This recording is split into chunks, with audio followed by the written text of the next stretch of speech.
A partir del análisis realizado en la discusión del dilema sesgo-varianza y de la sensibilidad de los resultados ante cómo se reparten los datos en los conjuntos de entrenamiento y de testing, surge entonces la conclusión de que es necesario utilizar esquemas de validación cruzada. Scikit-learn precisamente favorece este esquema de especificación de modelos y contiene varias funciones que permiten realizar el particionamiento de los datos. Es así como en este video voy a discutir la función kfold.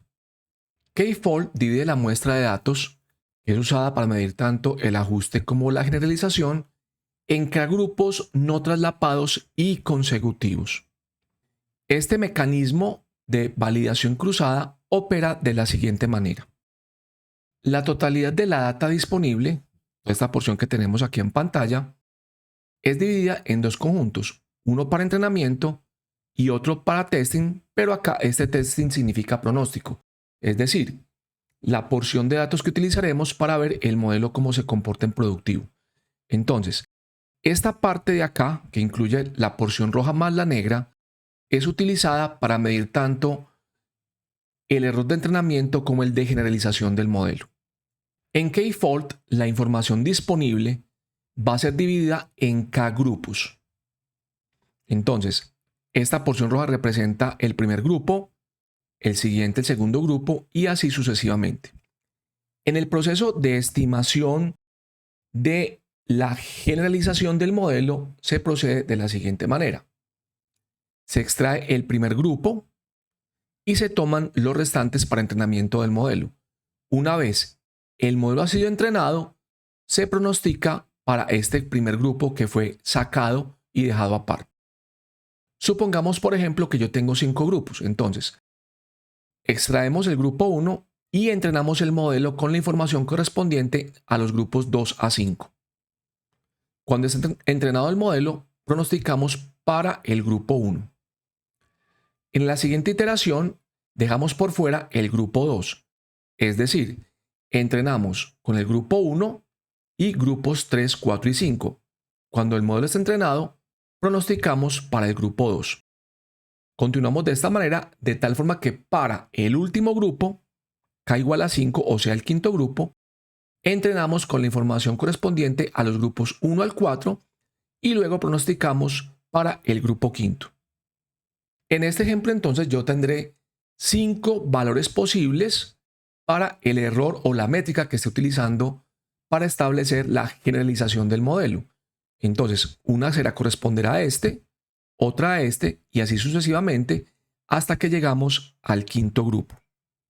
El scoring del modelo será el promedio de las métricas calculadas para los 5 grupos que tenemos en rojo para cada una de las figuras. 1, 2, líneas puntadas para el 3 y el cuarto, y este sería el quinto. Con base en este entonces medimos el desempeño de los hiperparámetros que estamos en este momento utilizando para esta partición de datos. Para usar kfold debemos proceder de la siguiente manera. Importamos kfold de Scikit-learn Model Selection, creamos un objeto kfold, este es almacenado en esta variable que tiene la K minúscula y pasamos los siguientes parámetros. La cantidad de grupos en que vamos a dividir la muestra de datos, un shuffle que puede ser verdadero o falso y una semilla para el generador de aleatorios. Nótese que kfold divide los datos de forma secuencial en los grupos que se especifican. Es decir, si yo tengo 100 ejemplos y tengo 5 splits, el primero será del 1 al 20, el segundo del 21 al 40 y así sucesivamente. Si yo deseo que la asignación a los grupos no sea secuencial, debo establecer el parámetro shuffle en true y establecer un entero como semilla del generador de aleatorios. Esto hace que la corrida sea reproducible. Como resultado de la construcción de kfold, obtenemos entonces un objeto que cuando se imprime produce esta impresión, un kfold, la cantidad de splits, el random de state utilizado y el valor del shuffle. Para ejemplificar cómo opera kfold en problemas de clasificación, vamos a suponer que yo tengo una variable dependiente, es yClasses, la cual contiene 10 ceros y 10 unos. Y mediante esta función plotSchema, graficamos entonces cómo se producen las muestras. En este caso entonces recuerden que tenemos 20 patrones de ejemplo. Si k es igual a 5 entonces tendremos que 20 sobre 5 va a dar 4, es decir, 4 ejemplos para el conjunto de testing y los restantes para el conjunto de validación. Acá las clases están representadas de la siguiente forma. El 0 representado por los círculos y el 1 es representado por los cuadrados. Kfall entonces va a producir 5 muestras, 5 conjuntos de datos, los cuales difieren en los 4 puntos o 4 datos seleccionados para el entrenamiento. Notemos entonces que esos son seleccionados secuencialmente de la muestra de datos. Acá una fila completa corresponde al dataset que tenemos disponible, el cual contiene 20 ejemplos. De esa forma entonces tendremos los 4 primeros, los 4 segundos, los 4 terceros, los 4 cuartos y los 4 quintos. En el problema de clases bien balanceadas, la situación es la siguiente. Kfall va a repartir la data sin importar cómo están seleccionados o cómo están repartidos los elementos en las clases. Notemos entonces que en esos dos primeros conjuntos tenemos únicamente ejemplos de la clase círculo, mientras que en los dos últimos tenemos ejemplos únicamente de la clase cuadrado. En la muestra 3, aquí marcada con la posición 2, tendremos 2 y 2. Recordemos entonces que la generalización del modelo va a ser medida tomando los puntos naranjados que tenemos en cada partición como tal y que los puntos azules van a ser utilizados para la estimación de parámetros del modelo. La función kfold, el objeto kfold, contiene la función getEndSplits, el cual retorna la cantidad de grupos que vamos a tener en el dataset como tal. Para ejemplificar el proceso de aplicación a un dataset real, vamos a asignar a la variable x una matriz de NumPy que contiene 6 filas por 2 columnas. De esta forma, esta componente será un ejemplo, es el siguiente y así sucesivamente. Por otra parte, tendremos la variable y que contiene un vector de escalares que corresponden a la salida como tal del sistema. Y esa sería la variable dependiente, como ya dije. En este caso, entonces, vamos a crear un particionamiento de 3 conjuntos. Para efectos explicativos, vamos a utilizar un ciclo for, el cual va a recibir la enumeración de los elementos dados por kfor, corresponde a la variable i, y los índices, que realmente es lo que devuelve el objeto kfor, tanto del dataset de entrenamiento como el dataset de testing. La componente interior del ciclo for simplemente imprime el i y los índices utilizados para las muestras de entrenamiento y de testing como tal. Al tener 3 grupos tendremos el fold 0, el fold 1 y el fold 2. Los grupos de testing corresponden a los objetos seleccionados de forma secuencial, de tal forma que para el primer fold serán los elementos 0 y 1, para el 1 los 2 y 3 y para el 2 el 4 y el 5. Y los demás elementos serán utilizados como entrenamiento, o sea, 2, 3, 4, 5 en el 0, 0, 1, 4, 5 en el 1 y 0, 1, 2 y 3 para el segundo. Esa es entonces la forma en que opera Kfold Cross Validation. Estos valores son utilizados entonces internamente dentro de los algoritmos para estimar los modelos y computar las métricas de scoring, cómo se ajusta el modelo al grupo de testing como tal. Esto permite entonces posteriormente la selección de los valores de los hiperparámetros que son óptimos. Finalmente, hay que discutir que Kfold también permite mezclar los patrones antes de construir los grupos como tal. En este caso, en la llamada vamos a utilizar shuffle igual a true y le pasamos una secuencia de enteros como semilla aleatorio para garantizar la reproducción de la corrida. Como resultado entonces, antes de aplicar Kfold, se van a mezclar los patrones, es decir, se va a introducir un ordenamiento aleatorio. En este caso entonces tenemos 0, 1 y 2 y para cada fold que hemos seleccionado obtenemos entonces diferentes patrones seleccionados. En este caso entonces podemos ver que en el reordenamiento que se hizo quedó el patrón 1, el patrón 3, el 0, el 4, el 2 y el 5. Esto lo podemos hacer ya que K-Fold toma los patrones secuencialmente para construir los grupos de entrenamiento. Esta es la forma en que opera y es capitalizada después en otras técnicas de generación de ejemplos para entrenamiento y testing. Scikit-learn también implementa el objeto Repeated K-Fold. En esta técnica, básicamente lo que se hace es que el K-Fold es repetido una cantidad especificada de veces. Para cada repetición se reordena el dataset, los índices como tal, de forma aleatoria. Para su uso entonces, importamos Repeated K-Fold de Scikit-learn Model Selection y creamos una instancia del objeto. En este caso, los parámetros son los siguientes: la cantidad de grupos o splits que se van a realizar sobre la muestra de datos, la cantidad de repeticiones y la semilla del generador de aleatorios. Cuando imprimimos el contenido de la variable, nos imprime el nombre del objeto y sus parámetros como tal. Para analizar cómo se comporta Repeated K-Fold para clases adecuadamente balanceadas o bien balanceadas, vamos a suponer que tenemos un Y que tiene 10 clases correspondientes al 0 y 10 clases correspondientes al 1. Seguidamente hacemos la impresión como tal del esquema. En este caso entonces tendremos 20 ejemplos que corresponden a las 20 columnas que tenemos en la siguiente gráfica.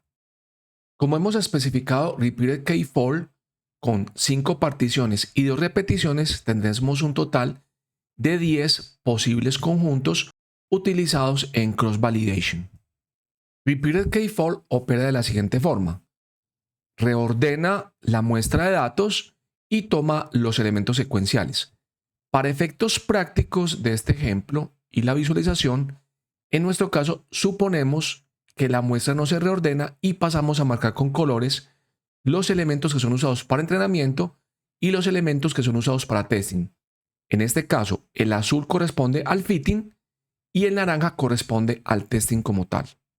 Las primeras 5 muestras corresponden a la primera aplicación de Repeated K-Fold o de K-Fold como tal, con la muestra desordenada. La reordenamos nuevamente y generamos los siguientes 5 patrones. Como pueden observar entonces, esto genera una muestra que es aleatoria, donde los elementos son tomados aleatoriamente y así asignados entonces entre los grupos de entrenamiento y de testing como tal. En el caso de muestras bien balanceadas, tenemos aproximadamente la misma cantidad de ejemplos de una clase y la de otra. Aquí una clase representada por círculos, mientras que la otra clase es representada por los cuadrados. Como podemos observar entonces, los conjuntos de entrenamiento y testing contienen grupos o contienen elementos de ambas clases sin tener cuidado en el balanceo, es decir, que el testing contenga elementos de la clase que es poco frecuente cuando tenemos clases más balanceadas, o que garanticen que siempre hay la misma cantidad de elementos de ambas clases o de más clases si tenemos más de 2. Repeated K-Fold tiene la función getNsplits que devuelve la cantidad total de muestras que se devuelven por la función cuando se aplica para la iteración del algoritmo. En la siguiente celda se presenta un ejemplo de la aplicación de Repeated K-Fold a un caso real. Para ello entonces creamos la matriz X que contiene 6 ejemplos, 6 patrones. Estas son las X para el primer ejemplo, las X para el segundo y así sucesivamente. Seguidamente especificamos la variable Y que también contiene los valores correspondientes de la variable dependiente para cada uno de los ejemplos. En este caso los enteros 1 al 6. En la siguiente línea creamos un objeto Repeated K-Fold que contiene 3 splits y 2 repeticiones. Este objeto es almacenado en la variable Repeated K-Fold donde la R es minúscula. Seguidamente, en el ciclo for de la línea 8, vamos a iterar sobre los conjuntos de entrenamiento y vamos a imprimir el grupo o pliegue, que es la traducción de for, y los índices correspondientes a los elementos usados en los conjuntos de entrenamiento y en los conjuntos de testing. Es así entonces como obtenemos el for 0, for 1, for 2, for 3, for 4 y for 5. Notemos entonces que los primeros tres for corresponden a la primera aplicación de kfor y en su orden están numerados los ejemplos de la siguiente forma: 1, 4, 0, 2 y 3, 5. Aquí tenemos los 6 elementos sin repetir. Para la segunda aplicación de kfor están ordenados como 2, 4, 1, 3, 0, 5. Si tenemos entonces cuáles índices son usados para testing, los restantes van a ser usados para entrenamiento. Esta es la forma entonces en que opera Repeated Kfor. Scikit-learn también implementa el objeto lead_one_out. Este objeto es equivalente a una aplicación de kfor donde la cantidad de particiones es igual al total de elementos, es decir, vamos a tomar grupos de un solo elemento. Para su uso, importamos lead_one_out de scikit-learn.modelSelection. Llamamos el objeto, la función que crea el objeto, y lo asignamos a una variable. La impresión que tenemos acá en la línea 9 simplemente nos imprime el tipo de objeto con paréntesis vacíos, dado que no hay parámetros que ajustar. En la práctica, el algoritmo opera de la siguiente manera. Si tenemos 10 datos, el total de puntos que tenemos entre el rojo y el negro, toma el primer dato, el primer patrón, lo excluye, entrena con el 2 al 10 y pronostica para el 1. Luego excluye el segundo ejemplo, entrena con los ejemplos 1 del 3 al 10 y pronostica con el modelo ajustado para el segundo patrón o ejemplo. Y procede así hasta llegar al décimo. En este caso entonces, entrena con 1 a 9 y pronostica para el 10. En este caso entonces tendremos 10 muestras posibles de el error de testing, el cual es utilizado o las cuales son utilizadas para estimar qué tan bien generaliza el modelo y es el que se usa para hacer la selección después. Para ejemplificar cómo opera, vamos a suponer que tenemos 20 patrones de entrenamiento, 10 pertenecientes a la clase 0 y 10 pertenecientes a la clase 1. En la línea 5 imprimimos propiamente los patrones. Como resultado, tendremos entonces 20 muestras, 0 al 19, y los puntos azules son utilizados para entrenamiento del modelo y el punto anaranjado o el ejemplo anaranjado será utilizado para la parte de testing.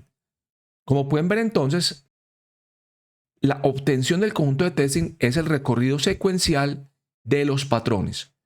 Y a pesar de que tenemos dos clases, no hay garantía, no se requiere que se haga algún tipo de particionamiento adicional y pueden haber conjuntos de testing que contienen únicamente un ejemplo de cada clase. Eso se debe obviamente a que tenemos ejemplos de un solo patrón. Para ejemplificar su aplicación al caso real, creamos entonces una matriz X de ejemplos, un vector Y que contiene la clase o el valor al cual pertenece, creamos el objeto lead_one_out y lo iteramos recorriendo los splits que genera precisamente este objeto. Luego imprimimos el fold o pliegue y los índices de los elementos a los cuales están asignados los conjuntos de testing y de test. Entonces, en este caso, obtendremos el siguiente resultado. Tendremos un total de 6 particiones. En la primera se excluye el elemento en la posición 0. En el 1 o la segunda, el que tiene índice 1, 2, 3 y así sucesivamente. Esta técnica se utiliza particularmente en muchos modelos no lineales, ya que permite recorrer todo el dataset, pero teniendo en cuenta que el dataset no puede ser muy grande porque entonces tendríamos muchísimos reentrenamientos de modelo y muchas evaluaciones, lo que implica un alto costo computacional. Otro esquema de particionamiento disponible es lead_pout. En este esquema se especifica el tamaño del conjunto de testing o conjunto de salida mediante el parámetro P. En este caso vamos a suponer que contiene 3 elementos, es decir, 3 ejemplos van a ser usados como testing durante la fase de entrenamiento y prueba del modelo.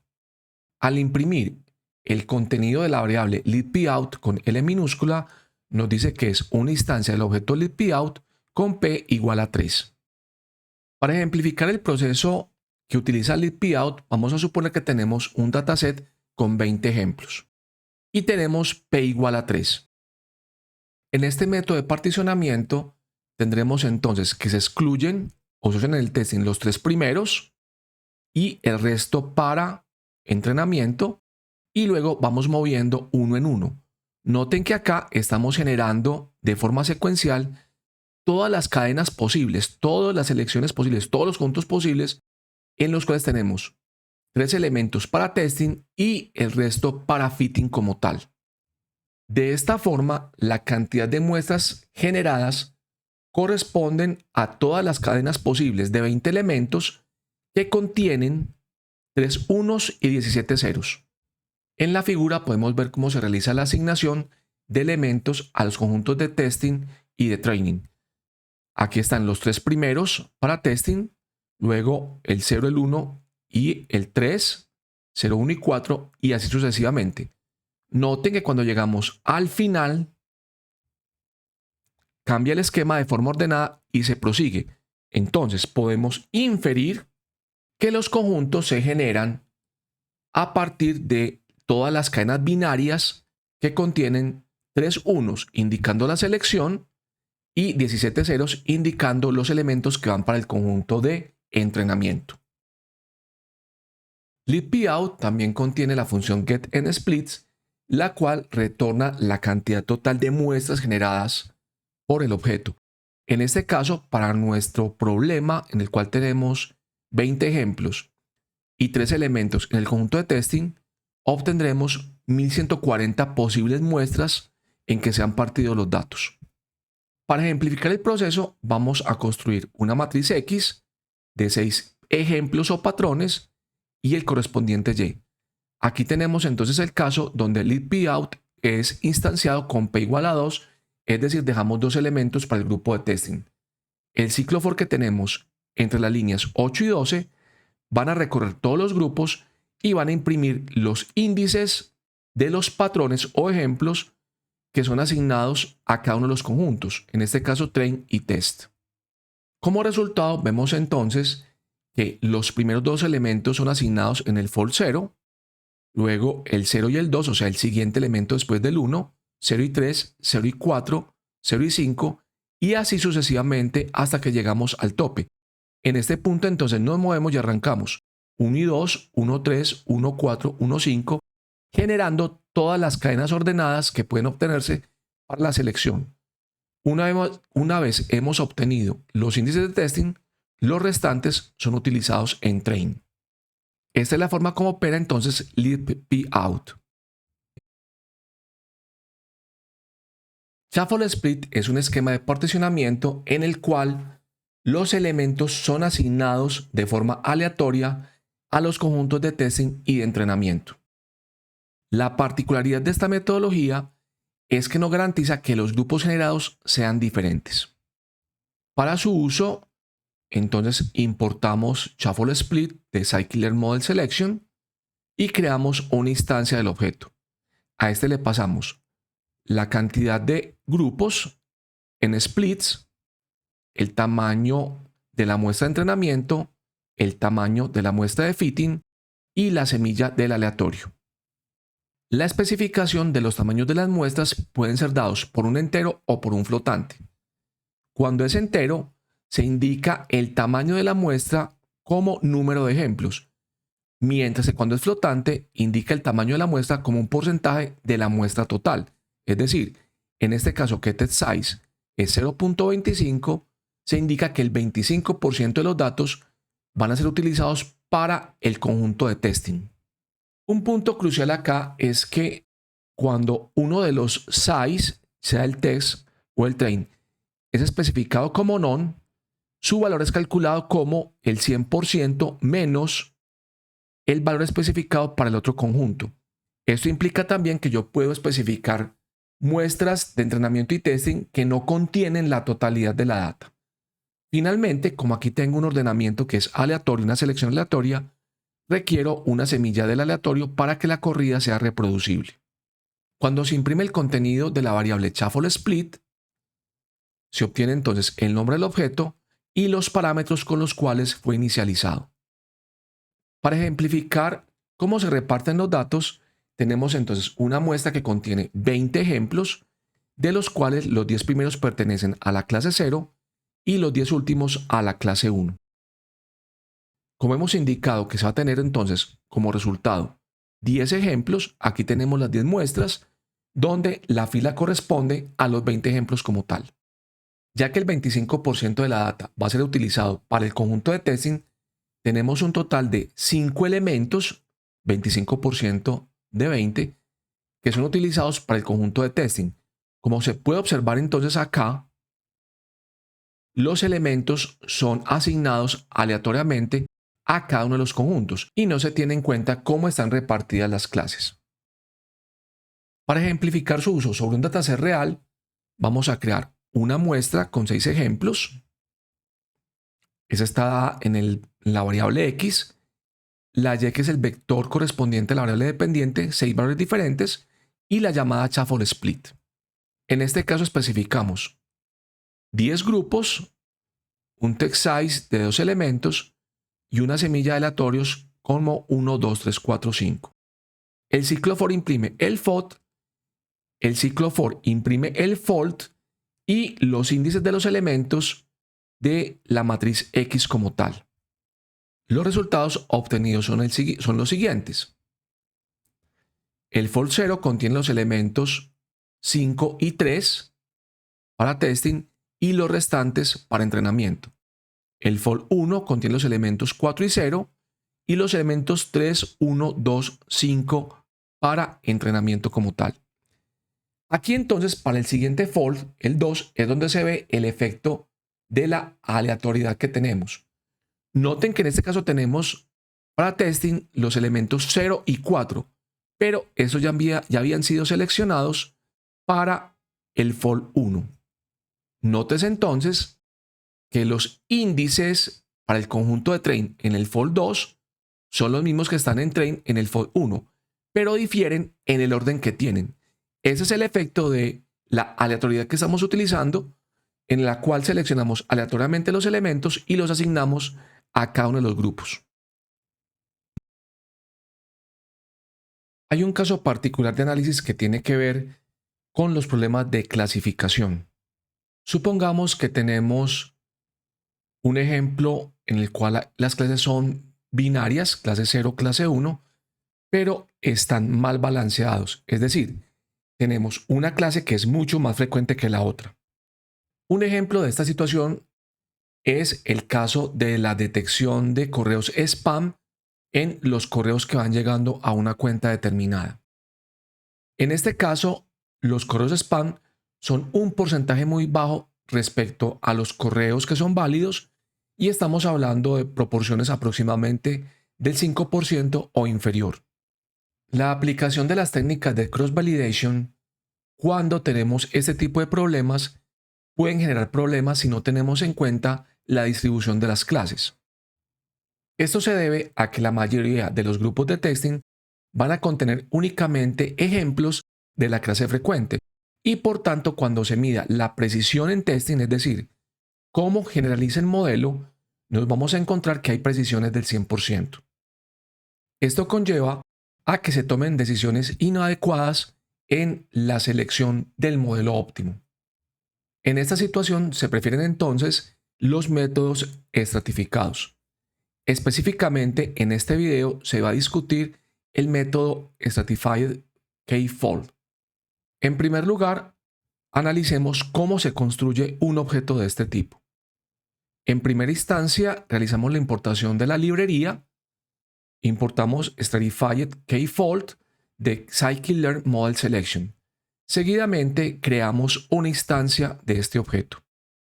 Como parámetros se deben especificar la cantidad de grupos, un booleano que es el shuffle, verdadero o falso, que indica que se deben mezclar los datos antes de realizar la construcción de grupos, y en el caso de que el shuffle sea verdadero, una semilla para el generador de aleatorios. Al imprimir el contenido de la variable, aparece el nombre del objeto y los parámetros que se han seleccionado. Para comprender qué hace Stratified K-Fold sobre los datos, tomemos un ejemplo en el cual tenemos 20 ejemplos, de los cuales 16 pertenecen a la clase 0 y 4 pertenecen a la clase 1. En la siguiente figura, entonces vemos la distribución obtenida con Stratified K-Fold. Tenemos entonces 4 muestras, tenemos 5 ejemplos en cada grupo y Stratified K-Fold va a ser entonces el seleccionamiento de los datos de forma secuencial. La gran diferencia que tiene es que siempre garantiza que al menos hay un elemento de la clase poco frecuente en el conjunto de testing.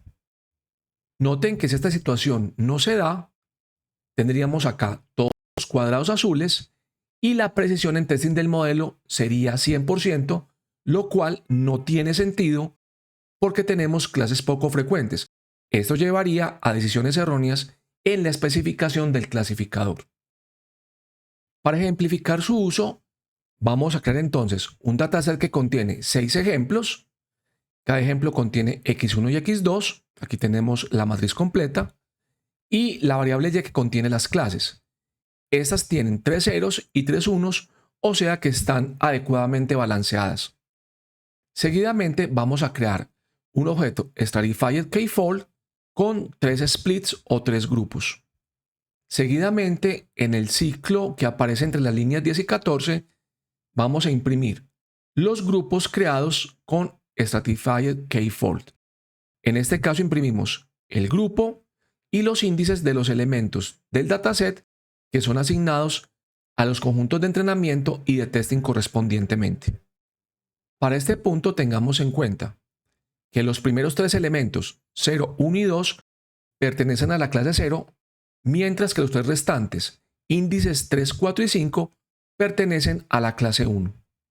Vemos entonces que el primer fold contiene los elementos con índices 0 y 3, es decir, el primer elemento con 0 y el índice del primer elemento que pertenece a la clase 1, y el resto de elementos son utilizados para el set de entrenamiento.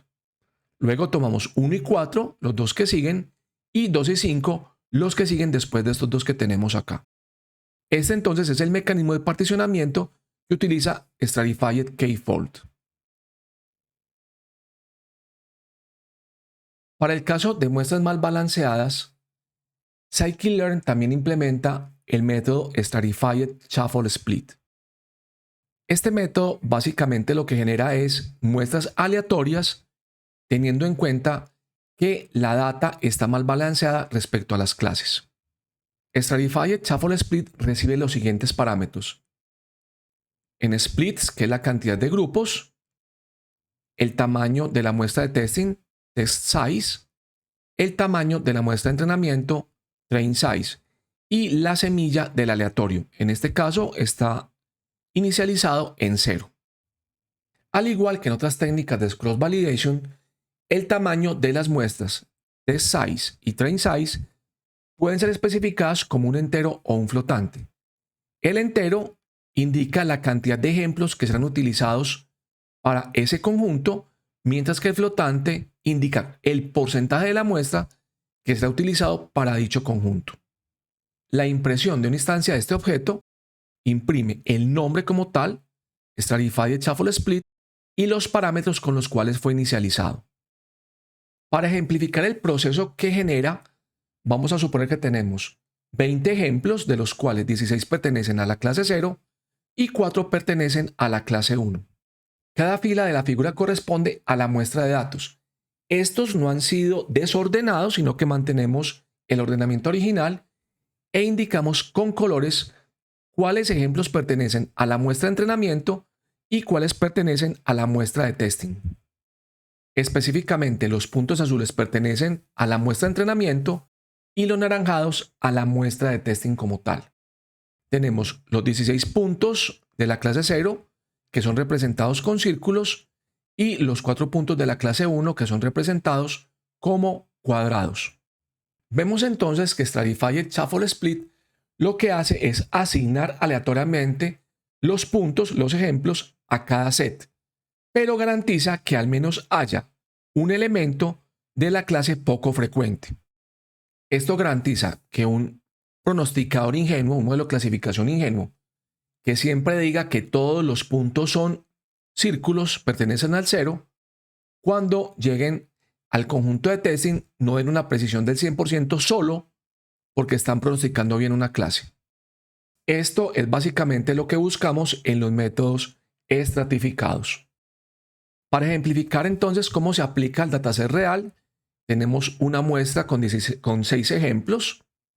Tenemos la variable y que indica 6 valores, 3 ceros, 3 unos, indicando las dos clases. Creamos un objeto Stratified Shuffle Split con 8 splits y un tamaño de la muestra de test de 3 elementos. El ciclo for entre las líneas 11 y 15 imprime los grupos como tal y los índices de los ejemplos que han sido asignados a cada grupo. Vemos entonces como el for 0 contiene en el conjunto de text los ejemplos 1, 4 y 2 y en train 0, 3 y 5. En el for 1 tenemos 1, 5, 0 y en test 2, 3, 4. Y en el for 2, aquí es donde viene el problema que genera los métodos que son tipo shuffle, donde ahí simplemente es una selección aleatoria. Tenemos que el conjunto de testing contiene 1, 5, 0. Mismo caso del for 1. Pero los elementos del train son los mismos, pero en orden diferente. Esto básicamente es el problema que tenemos con los aleatorios. Esta situación es la razón por la cual en los métodos de clases bien balanceadas como el K-fold se prefiere su uso dado que seleccionan los ejemplos de forma secuencial de tal manera que no se repitan patrones o ejemplos o conjuntos con la misma data como si pasa en esta situación. Esta es la forma en que opera Stratified Shuffle Split.